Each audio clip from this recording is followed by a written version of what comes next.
Hi, my name is Kritkulathorn Devakula in Ayutthaya, which is my full name, but I'm also known as by my nickname Jem. I'm applying for fall of 2026, and as of now, I just live in Bangkok. If I had to choose one thing that always brings me joy every single day, is probably listening to classical music. Every single day when I wake up to school, I try to find a new piece of music that I can listen to in the car. Whether it's Shostakovich, Mahler, Prokofiev, any of the romantic ones, and the 20th century music, they all bring me joy. The latest piece I've actually listened to was a Shostakovich piece. It was actually more of a documentary because it was a documentary first, and then the Shostakovich Symphony No. 5.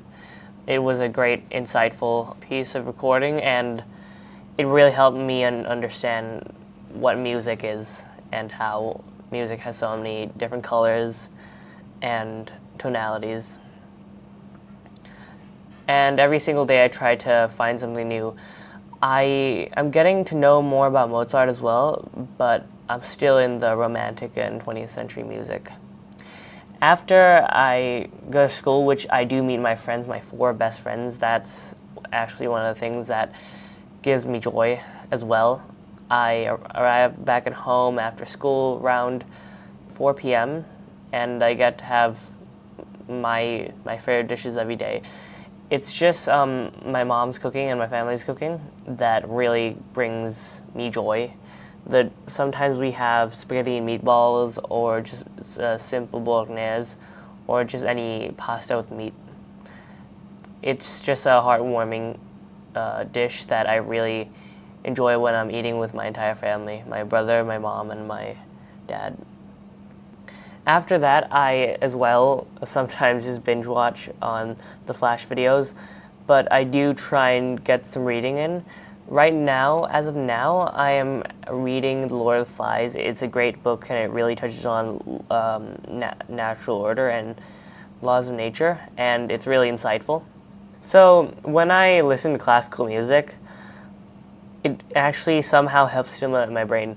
When I listen to Mahler 2, The Resurrection Symphony, I'm pretty sure, or correct me if I'm not, or Symphony No. 5 by Shostakovich and his 7th Symphony, they're great, and most of them are actually labeled after horrific events in World War II. They really help me write better in some ways.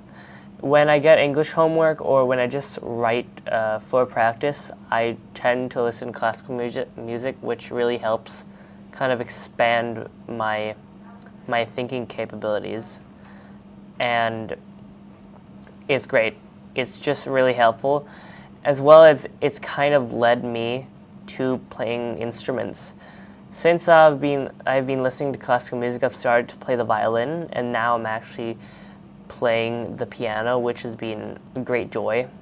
So authentic and so eye-opening. You have it from the Baroque era to the romantic and 20th century music, and there's so much you can learn about. I personally like Shostakovich because he has a very good connection with Stalin, and that kind of creates this like political tension, which is so fun to learn about. And you wouldn't think that these small composers, these few pupils would actually be this influential in society and in past society. It's a great way of just learning about how past societies are and how society has evolved through music as well. One of the first concerts I have been to was actually in Berlin, and the Berlin Philharmonic was such a great orchestra.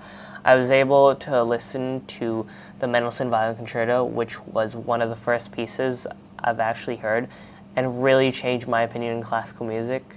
I used to listen to pieces like Blue Danube and Four Seasons, but that felt like I didn't really get in touch with true classical music. So after I listened to Mendelssohn, it really opened my eyes and opened my mind to new types of music that I didn't even know existed. There's so much complexity to the music, to the classical music, and it's so different to pop and jazz and so much like that. One of the big things that I do really love about Shostakovich is how he has endured through most of the history of the Soviet Union. He's almost gone so close to 1991, which was when the Soviet Union collapsed, but he died in 1975. And it's funny and serious because he outlived Stalin. Stalin was a person terrorizing and making Shostakovich fearful of him. But in the end, Shostakovich outlived him. There's something about a sense of endurance and endurance through torture in history that I've seen so many times in history that just feels divine. From that, I really took a lot in about Shostakovich, and he's really reflected me as him being a bit of my idol, and I've kind of reflected his values onto me, and that's why that kind of has created this resilience and this integrity that I have tried